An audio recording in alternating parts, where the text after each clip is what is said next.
Hanya Tuhan yang tahu mengapa dari miliaran jiwa Dia memanggilmu menjadi yang terpilih. Bukan mereka yang di depan, tapi kamu yang tersembunyi di padang sunyi, yang terlupakan, namun dibisikkan takdir yang terlalu besar untuk pundakmu yang rapuh. Shalom semuanya. Kamu pernah merasa hidupmu digosok terlalu keras, ditaruh di situasi yang penuh gesekan, dikelilingi orang-orang yang enggak paham jalan pikiranmu, dikasih beban yang kelihatannya enggak adil, dan kamu mulai bertanya-tanya, jangan-jangan ada yang salah sama dunia ini. Jangan-jangan ada yang salah sama aku. Kamu bukan lagi dihancurkan. Kamu itu berlian yang lagi dipotong dan dibersihkan. Karena di surga, sebelum dunia ini bahkan punya nama, sudah ada akte dengan namamu di dalamnya. Bukan akte yang ditulis pas kamu lahir. Bukan juga pas kamu mulai rajin ke gereja. Allah sudah memilihmu sebelum dunia dijadikan. Efesus 1 ayat 4. Itu bukan basa-basi. Itu fakta di alam kekal. Namamu sudah tercatat duluan sebelum kamu sempat berprestasi apapun untuk membuktikan diri layak dipilih. Dan ini bedanya jauh dengan cinta yang biasa kamu terima dari manusia. Cinta manusia itu transaksional. Kamu akan dicintai selama kamu berguna, selama kamu menyenangkan, membanggakan, selama kamu enggak merepotkan. Begitu kamu gagal sekali, kasih sayang itu bisa surut. Tapi kasih Tuhan enggak jalan dengan logika itu. Kasihnya enggak bersyarat, karena itu lahir dari karakternya, bukan dari performamu. Jadi kalau hari ini kamu merasa enggak pas di mana-mana, itu bukan tanda kamu tersesat. Itu tanda kamu sedang disiapkan. Maka ada 3 tanda spesifik jarang disadari yang mau saya tunjukkan, supaya kamu bisa kenali hal-hal yang terjadi di hidupmu ini bukanlah kebetulan.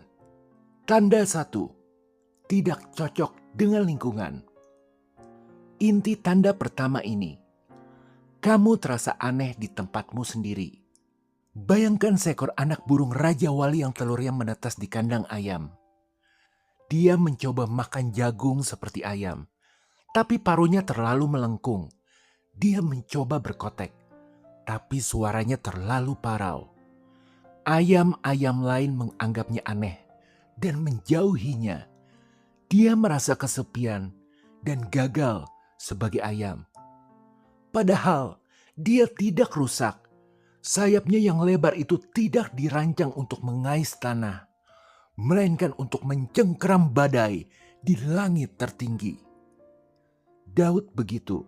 Waktu saudara-saudaranya berbaris jadi tentara yang gagah, Daud malah disuruh jadi gembala di padang. Ya, dia dianggap terlalu kecil untuk dihitung. Bahkan waktu Samuel datang mau mengurapi raja, ayahnya sendiri lupa manggil Daud masuk ke ruangan. Dia ketinggalan di kartu keluarganya sendiri.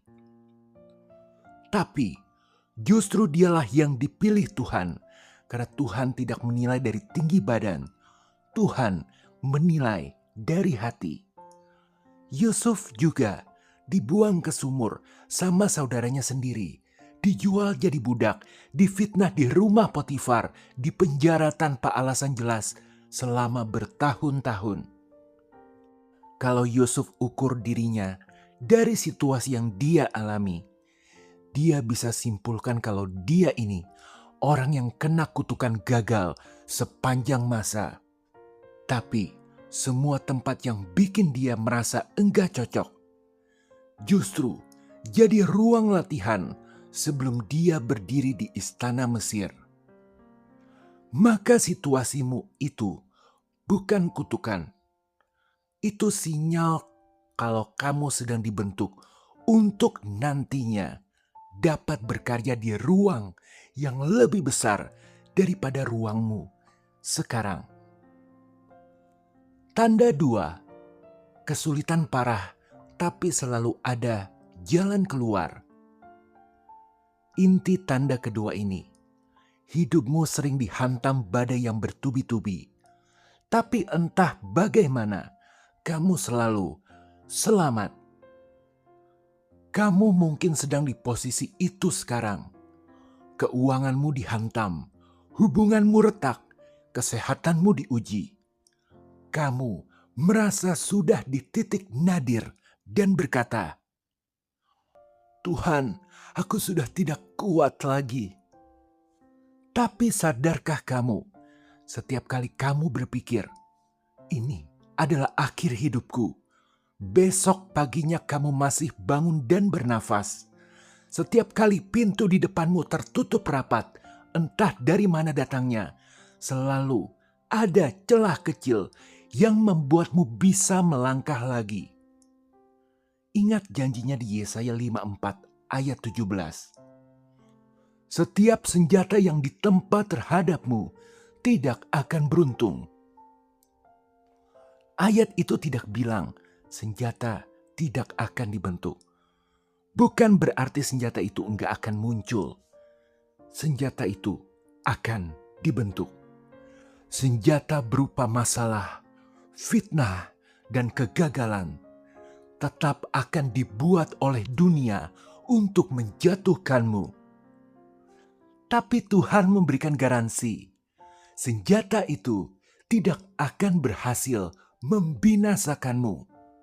Hasil akhirnya sudah ditentukan sebelum pertarungan dimulai. Itu bukan ramalan optimis. Itu keputusan yang sudah disahkan di pengadilan surga. Kamu tidak dibiarkan hancur oleh kesulitan. Kamu sedang dibuktikan oleh kesulitan. Supaya tantangan boleh datang menempa, tapi enggak diizinkan menghancurkan.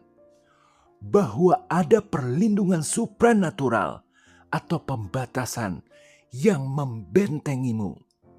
Semua karena kamu sudah dipilih untuk menjadi miliknya.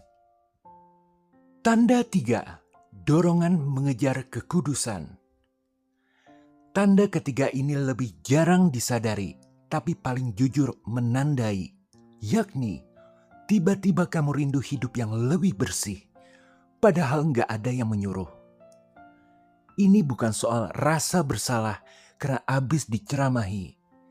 Ini lebih kayak kesadaran yang nyala sendiri. Kamu yang dulu santai aja sama kebiasaan tertentu, tiba-tiba merasa enggak nyaman.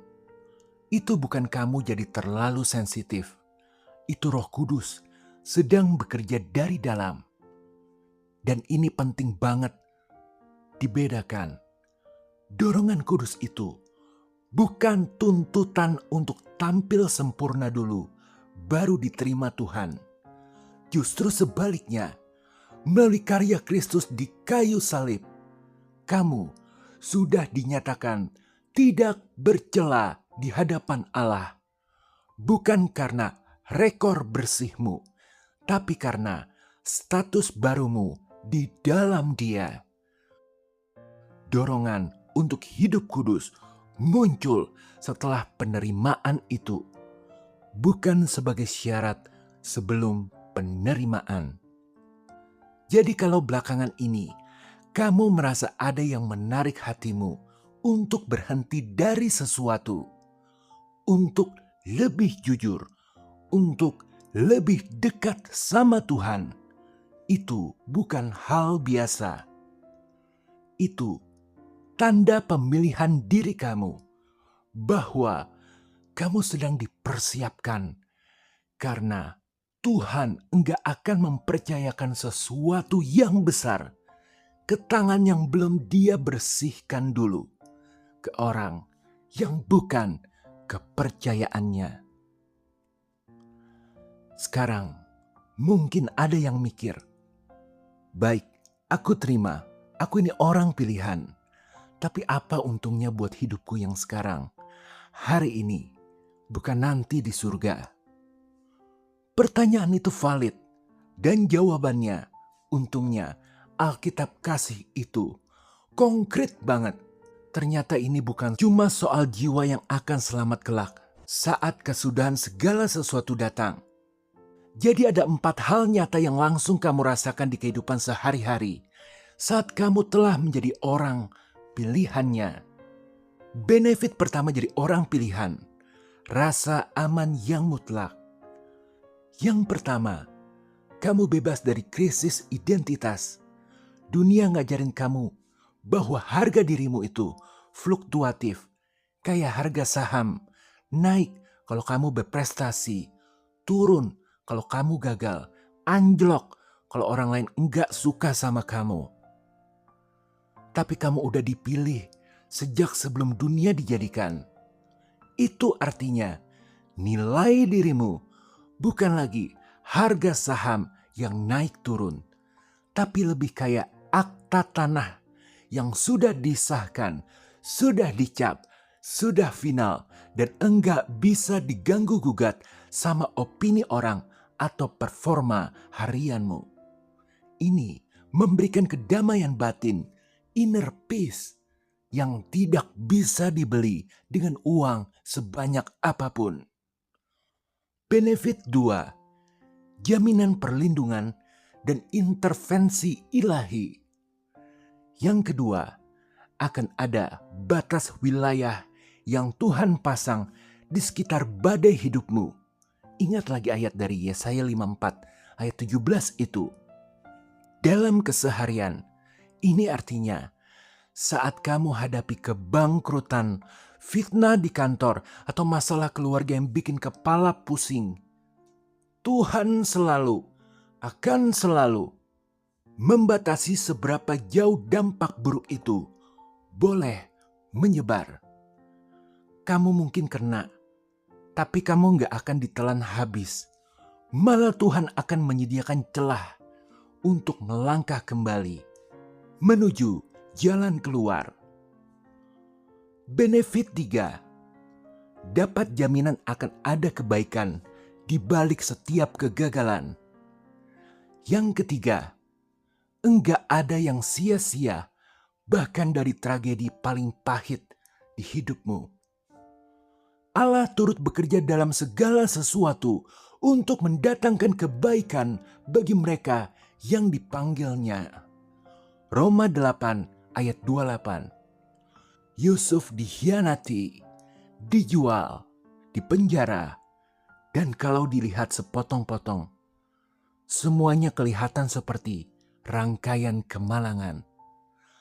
Tapi kalau dilihat dari sudut surga, itu rute yang paling efisien buat menjadikan dia penguasa Mesir, posisi yang nantinya menyelamatkan seluruh keluarganya dari kelaparan. Hidupmu juga begitu. Apa yang sekarang kelihatan seperti kemunduran bisa jadi sebenarnya rute efisien, bukan kecelakaan, menuju hari depan yang penuh harapan.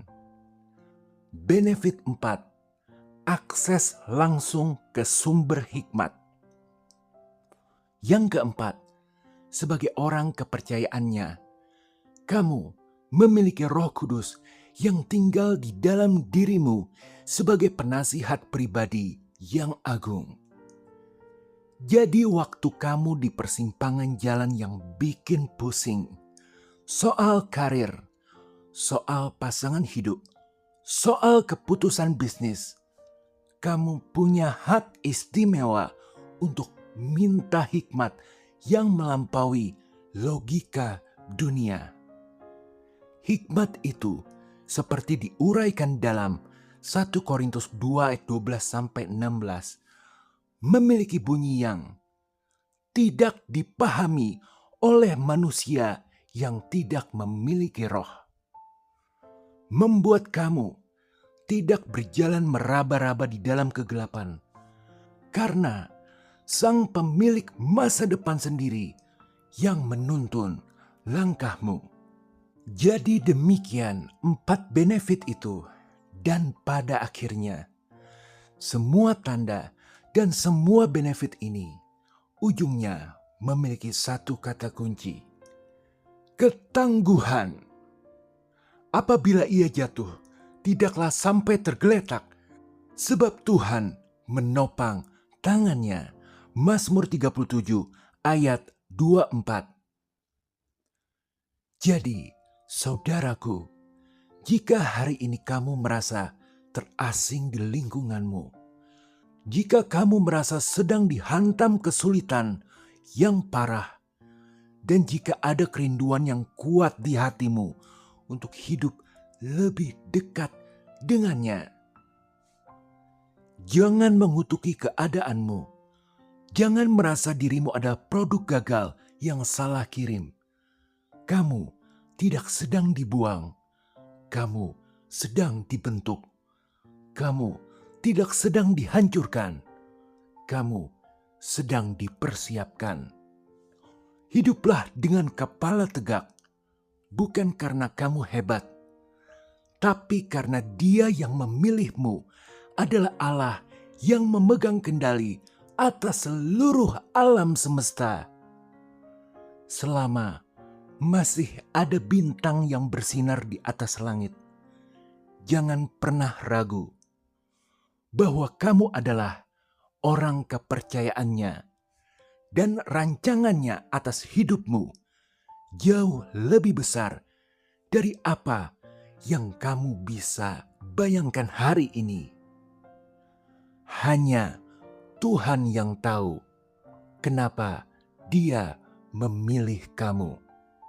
Sebelum kita tutup, saya mau ajak kamu masuk ke satu momen. Bukan doa hafalan. Ini lebih kayak percakapan jujur antara kamu dan Bapa yang sudah memilihmu sejak sebelum kamu ada. Ucapkan ini perlahan, kalimat per kalimat, seolah kamu sedang berbicara langsung sama Dia. Mari kita berdoa. Bapa, aku datang bukan karena aku sudah pantas. Aku datang karena Engkau yang memanggil aku lebih dulu. Aku sering menilai diriku dari standar dunia yang berubah-ubah. Padahal Engkau sudah menilai aku sejak sebelum dunia dijadikan. Aku capek merasa enggak cocok di tempat aku berdiri sekarang. Tapi aku mulai sadar ini bukan tanda tersesat. Ini tanda sedang dibentuk. Hari ini aku berhenti mengukur diriku dari penolakan yang aku terima. Aku mulai mengukur diriku dari kasih yang sudah Engkau tetapkan. Aku percaya senjata yang dibentuk melawanku tidak akan berhasil. Aku percaya ada kebaikan yang sedang Engkau susun di balik kesulitanku. Bapa, masuklah ke bagian hidupku yang masih aku sembunyikan. Bersihkan apa yang perlu dibersihkan. Bentuk apa yang perlu dibentuk. Aku menyerahkan rencana besarku yang selama ini aku genggam sendiri. Aku percaya rencanamu untuk hidupku lebih baik dari rencanaku sendiri. Aku bukan kesalahan. Aku bukan kebetulan. Aku dipilih sejak sebelum dunia ada. Aku sedang dipersiapkan untuk sesuatu yang besar. Dan aku percaya itu mulai hari ini. Dalam nama Yesus, aku percaya. Amin. Kalau kamu sampai di titik ini, dan ada bagian dalam hatimu yang tergerak, itu bukan kebetulan juga. Jika berkenan, berikan komentar, share, like, subscribe. Sampai jumpa di video berikutnya. Tetap percaya, kamu sedang dipersiapkan. Tuhan Yesus memberkati. Haleluya. Amin.